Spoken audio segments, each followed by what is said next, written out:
నేను మాట్లాడే మాటలు పార్టీకి సంబంధించింది కాదు, నా వ్యక్తిగతంగా నేను మాట్లాడుతూ ఉన్నా. ముందు అందరికి తెలియజేసుకుంటా ఉన్నా. వ్యక్తిగత కారణాలు కొన్ని ఉన్నాయి కాబట్టి మాట్లాడుతున్నాను. గత ఎలక్షన్స్ అయిపోయిన తర్వాత నేను జనసేన పార్టీలో చేరడం జరిగింది. జనసేన అనేది కూటమికి సంబంధించిన కూటమిలో ఉంది కాబట్టి కూటమి వ్యక్తులు ఎవరు ఏం మాట్లాడినా కూటమి విషయంలో నైతిక బాధ్యత వహిస్తూ నేను ఎక్కడ కూడా కామెంట్ చేయకుండా నా గురించి ఎన్ని మాట్లాడినా కూడా ఎక్కడ కామెంట్ చేయడం జరగల.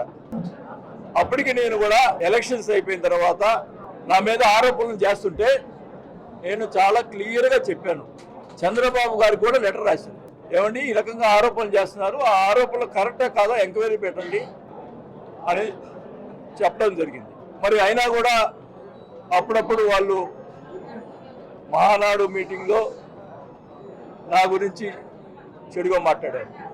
మొన్న ఒక లెటర్ ఎవరో రాశారు, వాళ్ళకి సంబంధించిన మనిషే, వాళ్ళ ఇంట్లో తిరిగే మనిషే లెటర్ రాస్తే అది కూడా హైదరాబాద్లో ఉండి అక్కడ నేను రాపించానట్టుగా మాట్లాడాడు, ప్రెస్లోనే మాట్లాడారు. అప్పటికి మెదకులు ఉన్నా. నేను అడుగుతా ఉన్నా, ఆ రాసిన వ్యక్తిని పట్టుకొని ఇంటికి తీసుకుపోయి, అసలు నిజంగా ఆ రకంగా రాసిన వాళ్ళని ఎవరన్నా ఇంటికి తీసుకుపోతారా? ఇంటికి తీసుకుపోయి రాజీ చేసుకోవటం అనేది ఎక్కడైనా జరుగుతుందా? అంటే నువ్వు ఒప్పుకున్నట్ట? ఆ లెటర్ నేను ఒప్పుకున్నట్ట? నేను అడుగుతా ఉన్నాను. ఫస్ట్ ఇదంతా నా వ్యక్తిగతం చెప్తున్నా, నా పార్టీకి సంబంధించింది.